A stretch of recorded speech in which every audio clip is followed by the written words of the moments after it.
Well, hello, ladies and gentlemen. Dayglow once again here. So I got another deck profile for you guys today.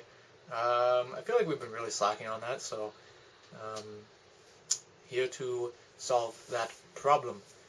So this deck I have is my Monarch build. This has been something I've been really looking forward to do. Even before the Monarch structure deck was announced, I was really considering rebuilding a Frog Monarch deck, which I had years ago when I first got back into the game. So it helps that the Monarch structure deck came out. It doesn't help that everybody is playing it. Monarchs were something that I really liked playing with Frog Monarchs, that is. So once I saw the structure deck, I knew I had to pick it up, and I knew a lot of people would pick it up as well. So I had a chance to play it over the weekend. Saturday I went to my locals. I ended up getting third. I ended up losing to Pepe, which some of you might be wondering why. Honestly, I don't want to make any excuses other than the fact that the Pepe player drew a lot better than I did. Mind you, there are some cards that I'm missing out of this deck, Vanity's Fiend, that I would prefer to have. But for the most part, like, the deck is still super tough to play against. I crushed Black Wings, and I ran over a mirror match Monarch deck. So, I mean, it's still fully functional and not a lot of problems with it. So let's get into it. Obviously, you have your 3 idea. You pretty much have to run the 3 idea. I don't know why you wouldn't, to be honest with you, on top of the 3 Eidos. So going into idea and Eidos, especially if you have like a Majesty's Fiend or a Vanity's Fiend or a Karaz or Caius or whatever you want to do, it's just such a broken play to have, especially like opening turn and just immediately shut down your opponent or solve a bunch of problems. Love it. Moving on to the main attraction, really. The 3 Ether, which is the heavy lifter of the deck in my opinion, and 3 Erebus, which is still a really good card, but definitely Ether definitely does a lot more of the heavier load of the deck. So those are really great cards. I'm not going to give you a side deck today, guys, sorry.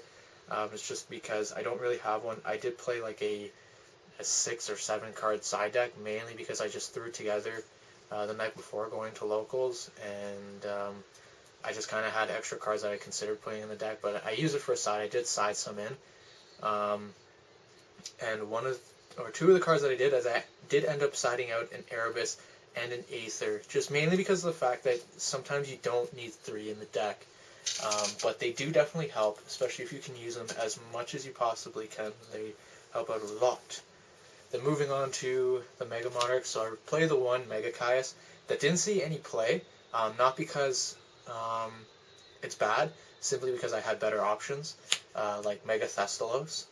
Mega Thestalos is just so stupid, especially if you go opening turn with it, and you have a deck that just is relies on a lot of cards in the hand to do a lot of shit. So, like, if you're playing Pepe and you go open turn Thestalos, it really just fucks them up. So I love Thestalos. I also do play a Mega Zaborg. Sometimes I did side Zaborg out as well to bring in like a level 6 Monarch, and that's something that I tended to do a lot. But to each his own. And to round out the Monarchs, I do play 1 Karaz. So some people like to play 2. I personally like to play 1. And I think that's enough, really. Like, I think 2 Karaz would just kind of be too much.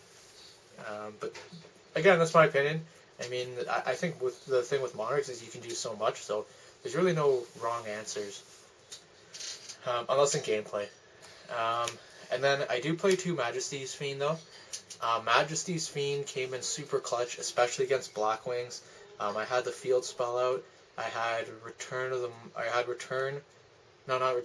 March of the Monarchs, and I had Majesty's Fiend, so the Black Wings player was just basically, I think he went 2 turns trying to trying to get over it, and then I think he was still at like 3,000 life points, and he's like, okay, yeah, I scoop, because he could not get around Majesty's Fiend. It's just so good.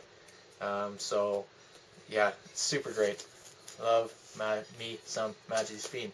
Though Vanity's Fiend is still great too. I just need them. And I also play 2 Max C.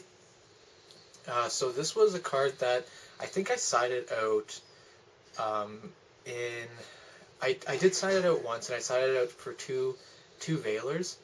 And I think it might have been the first game against Blackwings, mainly because I knew that I was going to shut down the Blackwing special summoning quite quickly. So I didn't really feel like they were going to special summon too much, so I just ended up siding out Max C with Veilers. But Max C, other than that, came in handy. I didn't see it as much as I would like to, but even if I did, I didn't really get a chance too much to play it, just simply because I had better things to do. But still great. Moving on to spells. 3 Panditi, or Pantheism.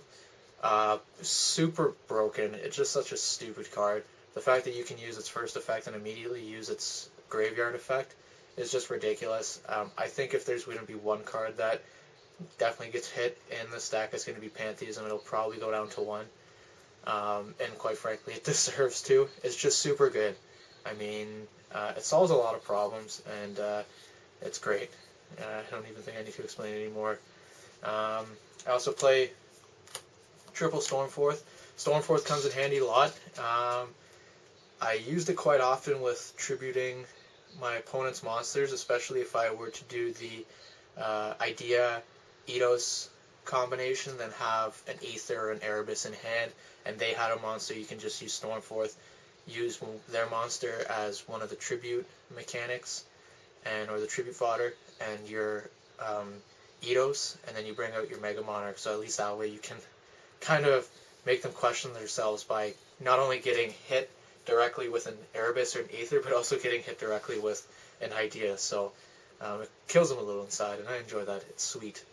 It's sweet to me. Also play 3 Tenacity. Tenacity is nasty. Play on words there.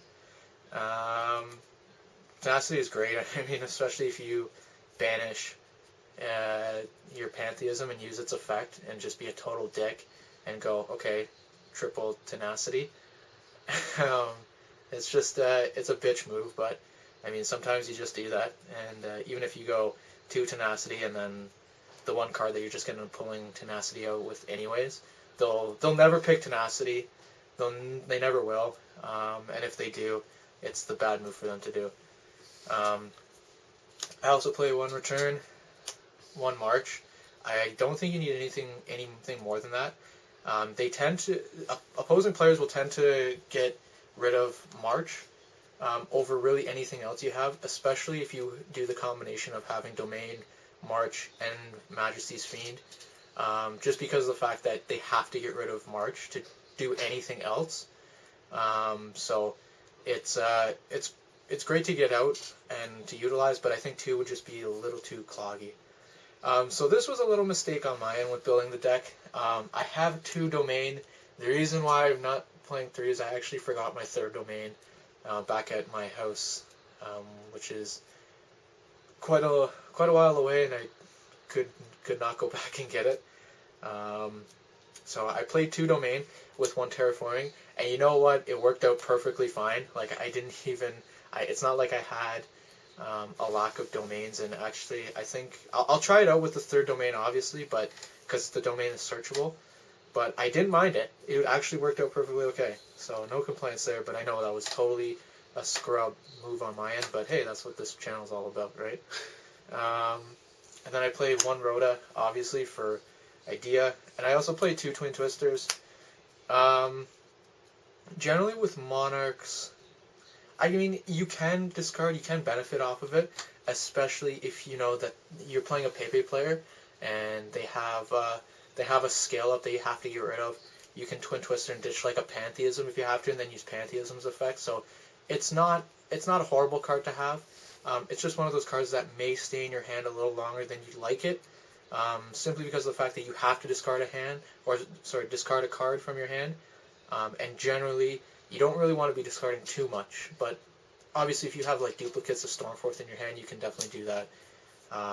But yeah, works out perfectly fine for the deck. I just played it simply to get rid of more problems quickly. I play really aggressive with this deck, and I think you should, honestly. So Twin Twister just helps that. And then the 3 traps I play 2 Prime. At the beginning, I didn't think Prime was really going to do much, but it actually does. It actually holds its own. So I really like it, especially if you're looking for that one monster just to tribute, and you know you can push for game, so you'll bring out Prime, tribute Prime, and then get out like a Karaz or something like that, and it really helps out. And then I play the one Escalation. I only used Escalation once. Other than that, I was pretty much just ditching it, and I didn't really have a problem doing that. So that's the Spell and Trap lineup. Other than that, like, the side deck is pretty personal. You play whatever you want. I really just played, the cards I just ended up siding in were a Delg sometimes, and the Effect Failures, and I think I sided in one MST one time, but that was about it. I don't really have a side deck plan for this, but Monarchs, they're fun. I know a lot of people play them, but yeah, that's my build. Give it a try. Do what you do, and take care, guys.